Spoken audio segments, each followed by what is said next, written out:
taliyaha saldhigga booliska degmada Jowhar Maxamed Siyaad Cali Canjeex ayaa maanta shir jaraa'id uu bahda warbaahinta ugu qabtay saldhigga booliska degmada Jowhar uga warbixiyay maandooriyaha xashiishka oo boolisku ay soo qabteen iyo iska horimaad habeen ka hor magaalada Jowhar ku dhex maray ciidamada booliska degmada Jowhar iyo ciidamo kale. waxay gaareen ilaa ay dameeyaan joodana cusub lagu amiinay xashiishki yiri waatana qaab kale oo isticmaalaan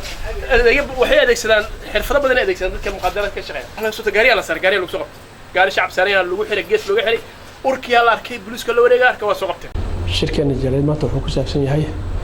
waxyaabaha amniga ku saabsan gobolka Shabeellaha gaar ahaan degmada Jowhar waxa dhacay maalmaha dhacdooyin isku soo daba naqnaqay oo ku saabsan howlaha bahlahan muqaddaraadka leeyahay sida xashiishada dhacdo ka dhacday jirta Jowhar maalin dhaweyd habeen dhaweyd oo ku saabsan yani ciidamo booliis oo howl galay oo yani maaragtay nin xashiish ku qabtay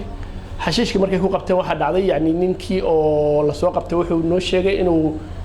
yani uu aadayo nin kale uu wadi ninkii raadinay marka ciidamadii raadinaya waxa ka soo baxay maleeshiyad aan dhaqaanin oo yani maaragtay degmada joogay waxay ku yireen ciidamada booliiska maxaad ka soo doonteen halkan ha idinka quseey ha idinka gala booliisku waxay ku jawaabeen shaqadeena waa degmada Jowhar waa ka shaqeynaa waana ka shaqeynaa cidna uga heebaysameen سيادة حبضان لو بلاد عيدنا البوليس كويس دفاعين دبعة دعي هذيك أنت اللي بتطلعوا من هذا أنت داو عنا الله عافية وهاي الشيء إن أنا هدان عيدنا البوليس كه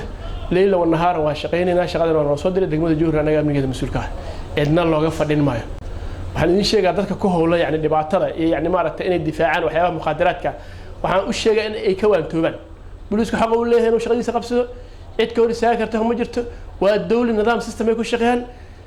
marka intaas uga baxo arrimaha xashiishada waxaan u sheegaa maamulka gobolka Shabeellaha kan degmada odayaasha dhaqanka culimaadudiinka dhalinyarada haweenka dadka deegaanka in wacyigelin la sameeyo si looga hortago waxyaabo mukhadaraadka oo u jeedaan dhibaato badatay mukhadaraadka oo soo batay ummadii yani maaragtay waa wada alaalaha sidoo kale taliya Canjeex ayaa sheegay in boolisku ay howlgallada sii wadi doonaan tan iyo inta maandooriyaha xashiishka laga weynayo magaalada Jowhar mukhadaraadka oo ku soo batay degmada